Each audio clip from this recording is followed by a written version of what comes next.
Okay, well, good Saturday morning, New York Jets fans and NFL fans. It is May 17th, 2025, 7:55 a.m., and you're watching The Takeoff. My name is Alex. It is beautiful out here. Finally, some sun, breezy, not too humid, but enough with the weather report.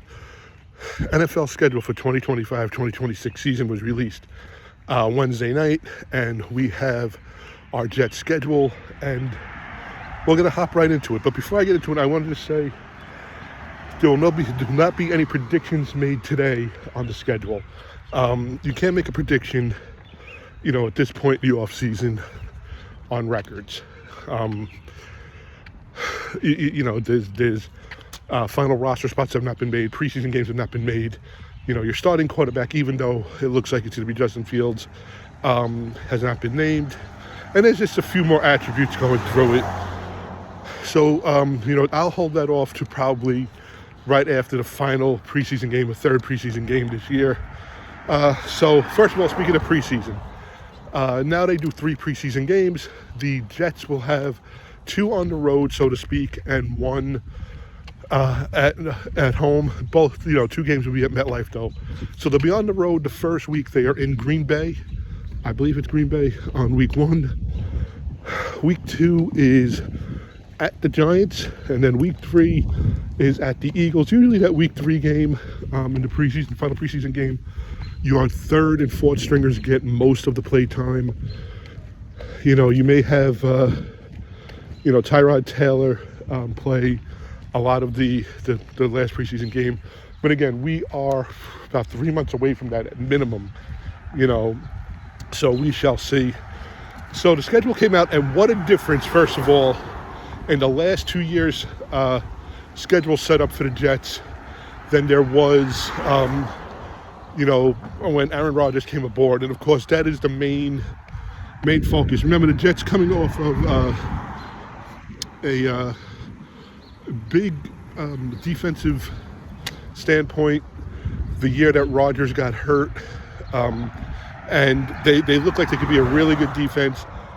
They won 7 games with Zach Wilson. Everybody said, well, what could they do with Rodgers now? And they won 5. But listen, that's in the past. Right now, Rodgers has not been named to any team. The 2 big names that have been said are the Saints. Of course, New Orleans, Derek Carr retired, and the Steelers. Now, if you want to read into things, you would say that the NFL knew or knows where Rodgers is headed, because the Jets will open up 1 o'clock game, and 1 o'clock is key here for a lot of these games, at home versus the Pittsburgh Steelers.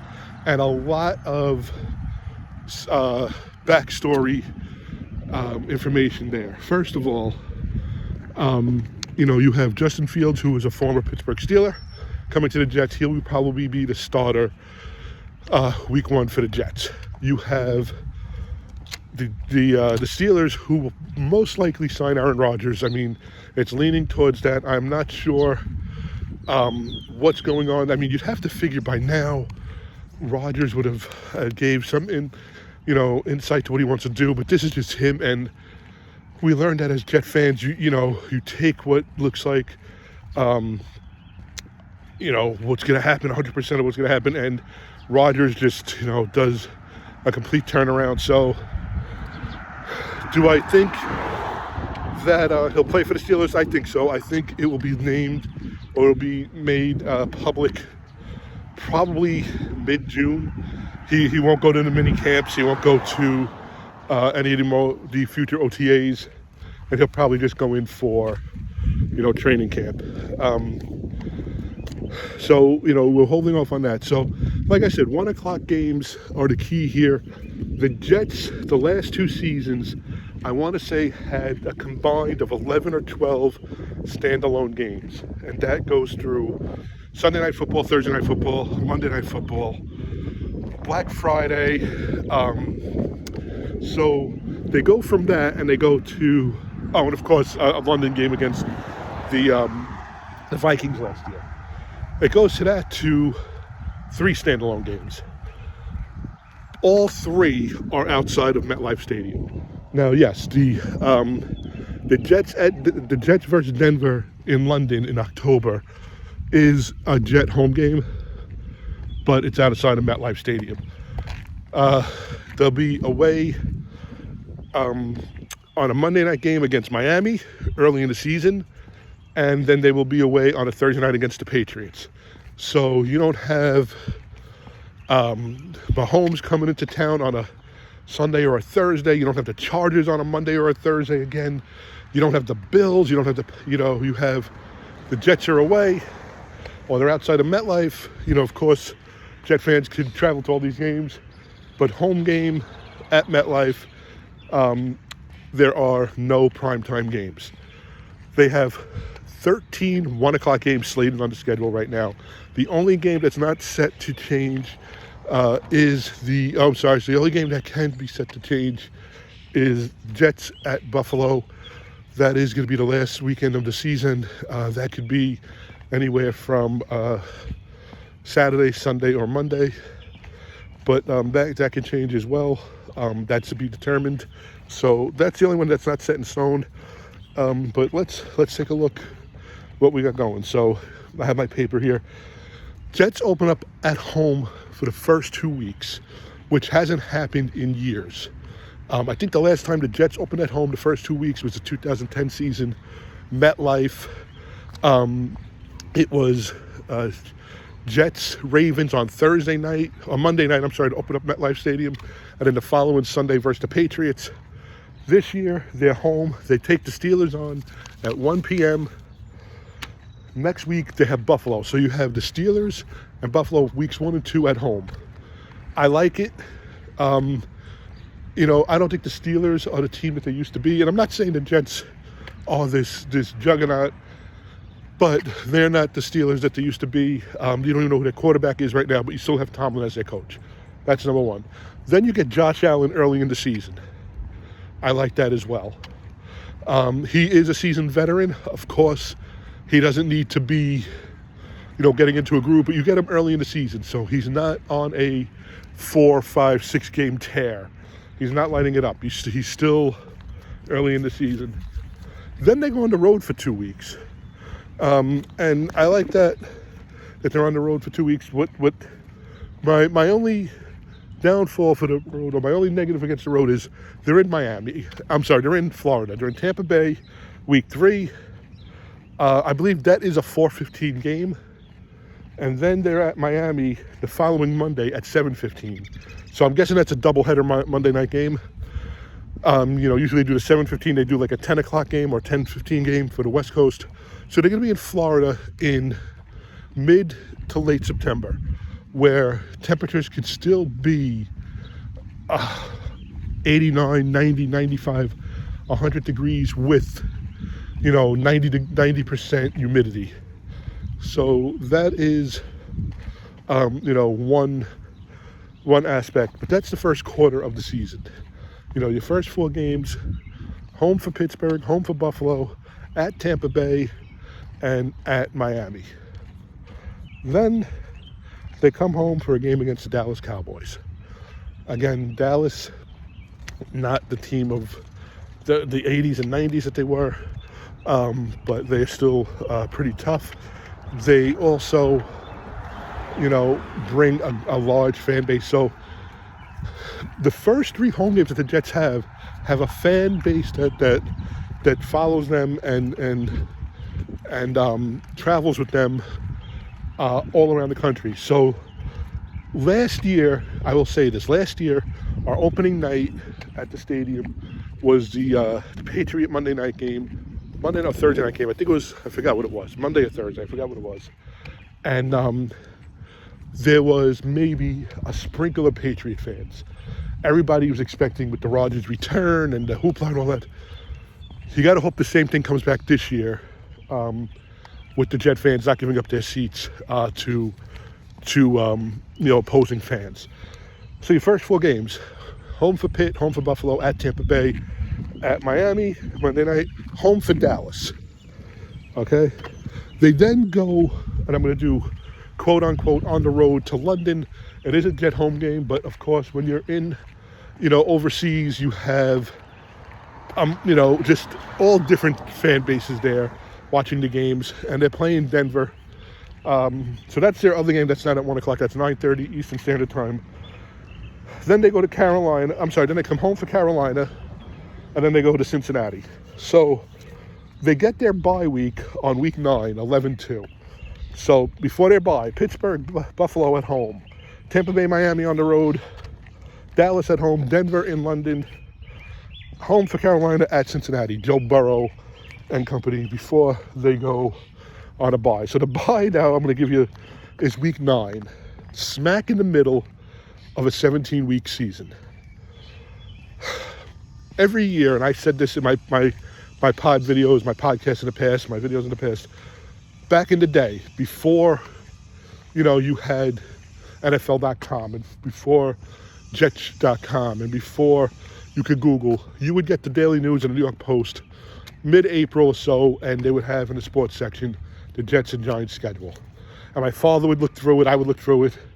We would get, communication from the Jets through mailings, hard mailings, USPS. I mean, we don't get those anymore. And it would show you the schedule, the dates, the times, whatnot. My father would go put a W or an L or whatever. And regardless of what he picked, wherever the bye was, he didn't like it. They could give us the bye week 5, it's too early. They give us the bye week 7, it's right in the middle, I don't like it. They give us the bye week 9, week 10, oh, it's too late in the season. It's all hopeless. To me, the only time a bye is useless to me is probably within the first 4 games. The first 4 games, the team is coming out of a preseason and a training camp that does not have the training camps that they used to have. Remember, there's no 2 days in shells. There's, they alternate the days that they wear shells and contact and walkthroughs and whatnot. Preseason, week 1, maybe your starting offense gets a quarter, maybe gets 2 series. Week 2, they go probably to the half. And then week 3, maybe they get a quarter again, then they did to do everybody else that they want to see if they're going to make the team or not as backups, as your second, third, fourth stringers. Even your special teamers. So the first 4 weeks is almost like a college season where the teams are coming out basically playing just about at game speed, not really there, and not playing full games. So that week 5 bye, that week 4 bye that somebody may have, once your team starts to get going, getting their feet on the turf and getting their feet going underneath them, they're on a bye. So it's almost like starting over. Late in the season, I think the later the better for a few reasons. The first reason is if your team is making a run, you want them to kind of recondition. You want them to, start to get that rest. If anybody is injured, they get that bye late in the season to set them up for that postseason run, or even as they go into the postseason. I like the week 9 bye. By week 9, you know what your team is. You have 8 games under your belt, okay? If you are a 2-6 team, that week 9 bye is just basically a week off where you're not going to be annoyed by the team. It's maybe where the team makes a quarterback change. So that week 9 bye I like.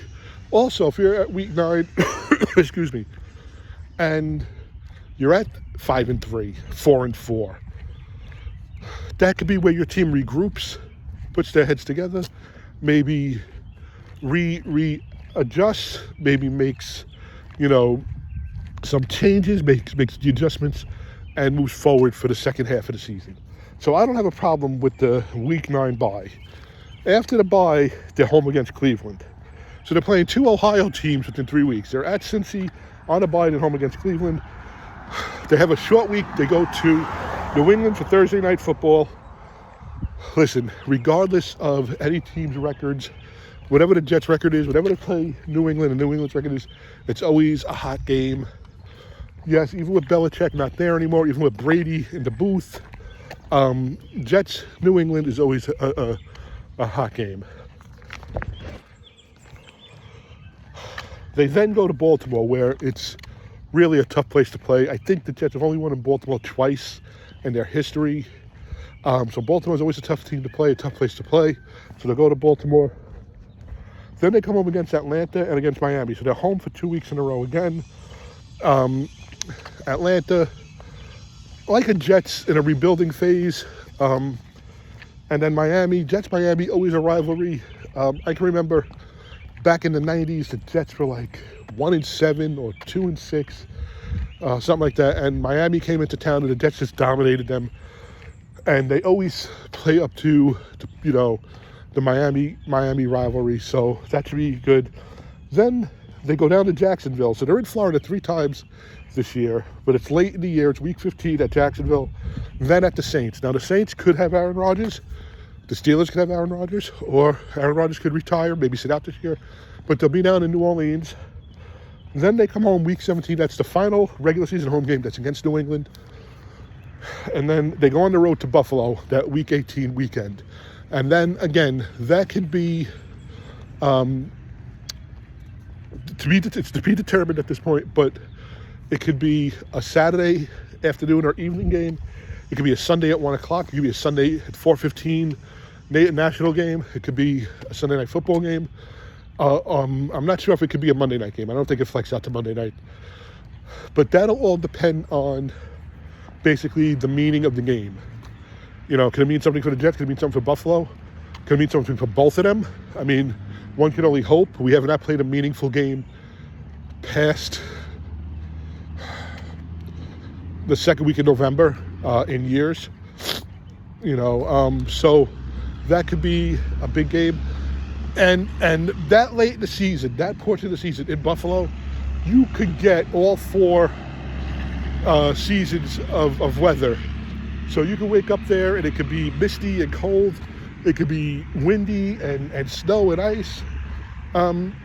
We could get like a 40 degree day with some overcast and some sun.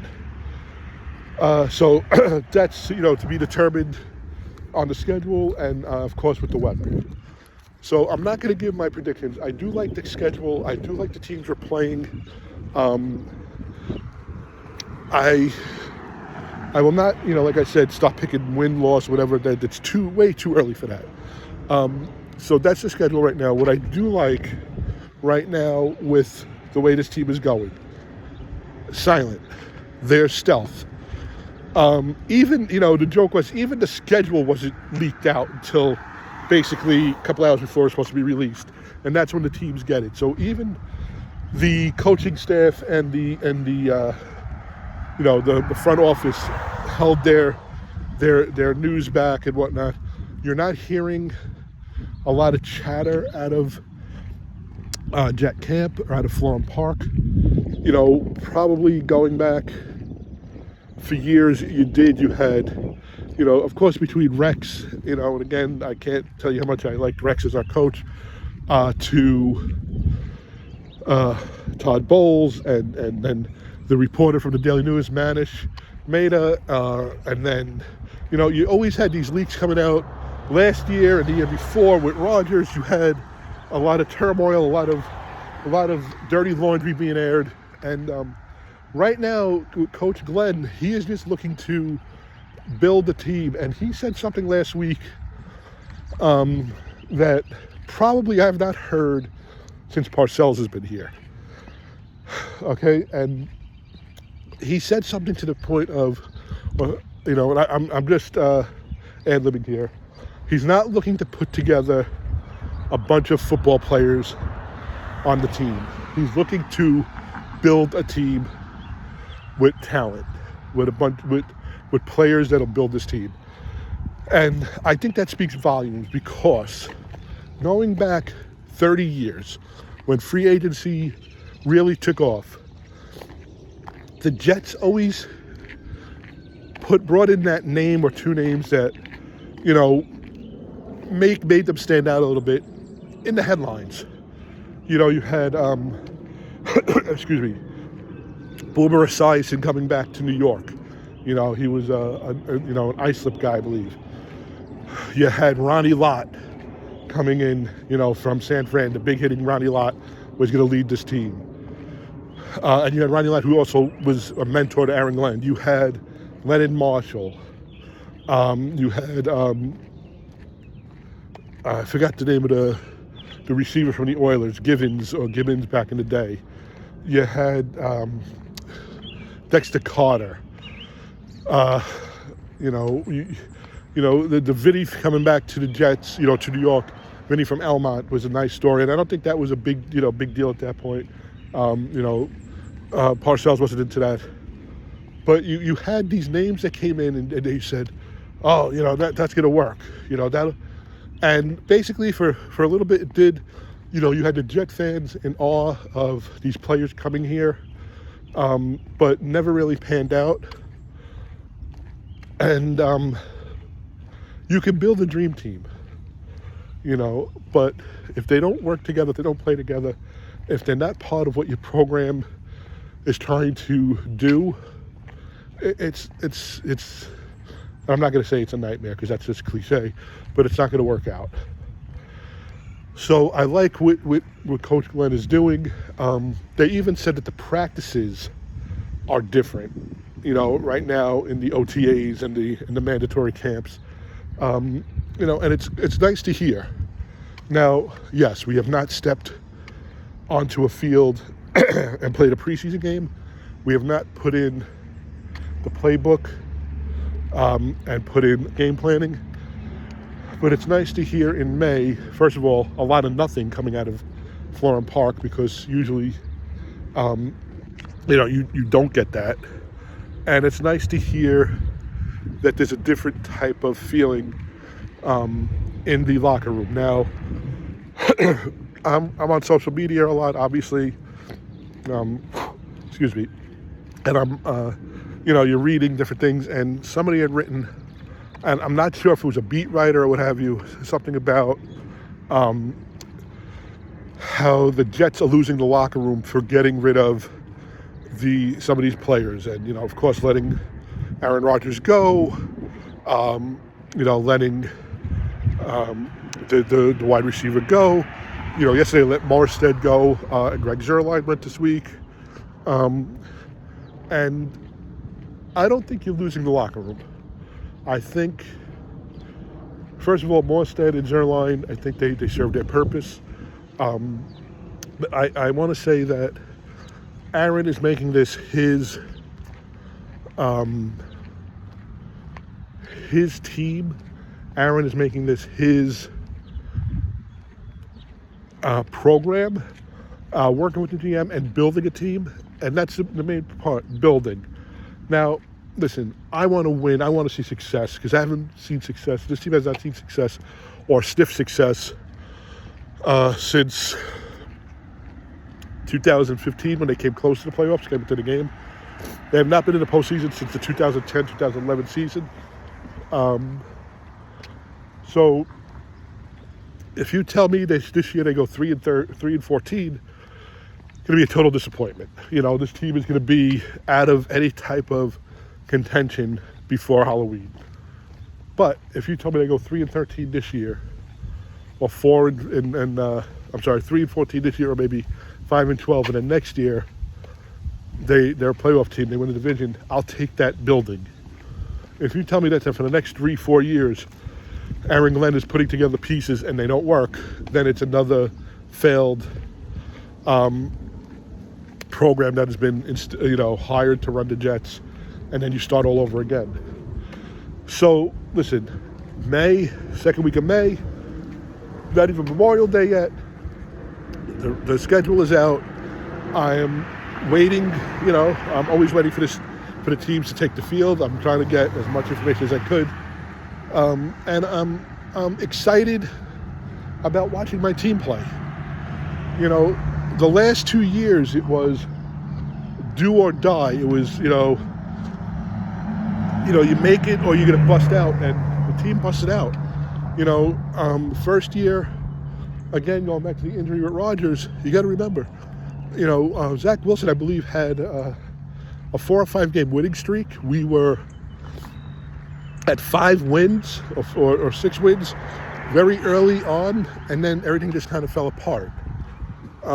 Last year, you go to San Fran on Monday night, and you could see that they were not on the same level as San Fran on offense or defense. But then they come in and they blow away I'm sorry, then they beat Tennessee, barely, but they beat Tennessee, and you can see that Rodgers is starting to get some sort of, you know, they're gelling him and the receivers, and then they come in and they blow away New England, and you say, all right, we have a chance. This team is starting to do what they were running to do, Roger, and it just goes away, and you win 5 games, so you have to take it in stride, and again, you cannot, in May say this is going to be a 4-win team. I had a few people, and it drives me crazy. It's social media, and I know I'm putting this on X and or Twitter, whatever the frig they call it now, and YouTube. But I had 2 so-called Jet fans. Okay, that they love this team. One said 2-15, and one said 4-13, maybe 5-12, and they're just bashing the team. Now, what kills me is if you're these big Jet fans, you knew before the schedule release who you were playing. So the times and dates, yeah, they do have somewhat effect on probably the outcome or the way you would predict. A game in Buffalo in September is different than a game in Buffalo week 18.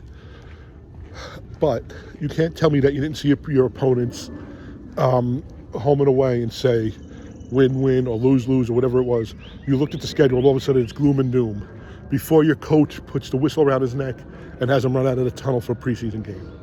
If that's the way you feel, then you just like misery, and you just like being, negative. And listen, I could be wearing green shades, and watch everything, and everything is so great. I can be realistic.